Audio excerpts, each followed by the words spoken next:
Start this over again because once again I forgot to put the damn thing in airplane mode and it went into Roam and kills the video. So it's June 26th. We have cucumbers, which are going to need a trellis, as it turns out, because they're climbing cucumbers.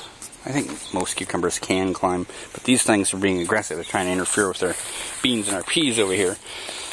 So we have sugar snap peas and the beans, I think Kentucky blue beans, and back there we have, you can see a couple of the eggplant plants. Not very many and not very big because that whole area was overgrown with those thistly weeds.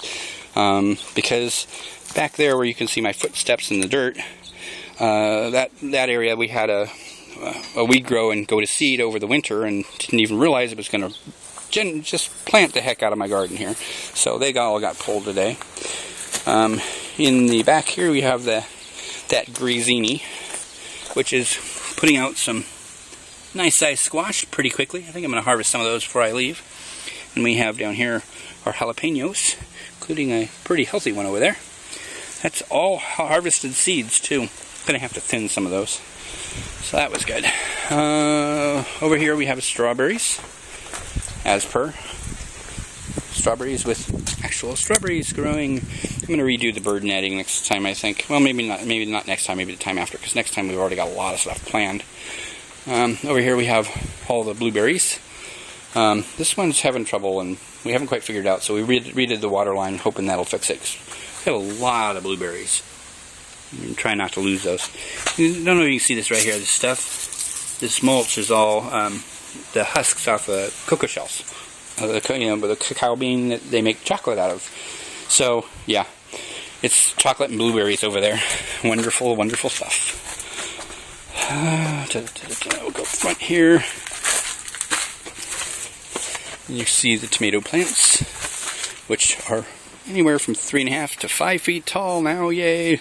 I'm getting taller. That one's going to be taller than me real soon. I should probably put this so it's not so strongly backlit so you can see them. Funny enough, I did that in the first video too. The onions are there. They're kind of scrawny and chasing the sun. The tomatoes came up faster than I thought. So, oh well. This here, the thyme bush, I'm going to remove that and replant this all with basil. Because we want some basil. I'll show you some basil later. This is the raspberry bush. I say bush because it will be one day. But we're training that up. Seth saw that it had grown about 6-8 inches since we were here a couple weeks ago, and decided it was time to stake the thing up. And rhubarb. Mom decided. Oh, Mom decided. Well, who knew? Rhubarb. It goes to seed. I had no idea. I'm not sure whether or not to cut that off or not, so I'm going to research it and fix that next time if it needs it. This is my blueberry bush. It's not quite so healthy, but it does have a blueberry on it. It's almost ripe enough to eat. And the avocado tree. Oh, and something we noticed. We had sweet potato from last year. And apparently, I missed 2. Because that's a sweet potato plant as well. So, looks like we get sweet potatoes again this year. Yay! These are the beets.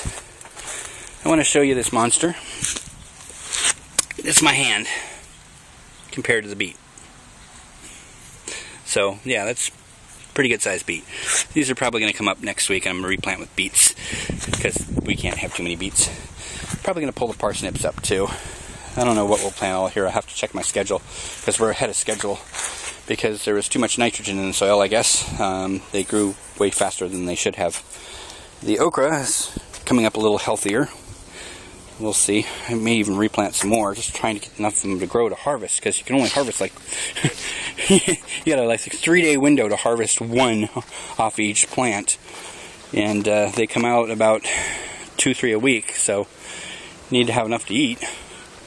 All this here, from here clear to the end, I just replanted with beets. And if you think we've got a lot of beets going, well, apparently we can go through some beets. And we have friends who enjoy beets, so we're going to do beets. I don't even remember what the hell I planted there. I'm going to have to check my notes. It looks kind of like a cucumber of some sort, in which case either the beets or the edamame are going to have to give some ground. I'm not seeing anything sprouting from the additional edamame I planted, so I may have to plant more, but I think it's supposed to be 14 days. We'll see. And the plants have already a lot of soybeans growing on them. Every plant has at least 5 or 6, and I think that one has about 10, and this one has probably about the same. So, yeah, quite a number. And the tomatoes over here are doing well. They're not doing quite as well, but I suspect they'll all need some attention. We've got some work to do with these. Seth's been reading up on it, and there's a lot of information that we've learned that we're going to have to apply. And there's the fig tree. I upped the water dosage on that. That's getting about twice as much water as it was, so it should do well through the summer. I think it's going to need the extra water during the summer. And the rosemary, Seth pruned it back so we can actually walk through there. Yay. And this here. And the basil I was going to tell you about earlier. We have 2 things that volunteered from last year. Well, besides the sweet potatoes. Nice little basil plant there. So I'm not going to pull him up when I pull the beets. I'll just plant around him. And it's hard to see, but hopefully you'll be able to. That's dill. And that's dill. So yeah, we've got dill from last year too. And I think that's about it. So we're planning on coming up on Sunday and should have a more expansive report for you then. Like I said, we got a lot planned.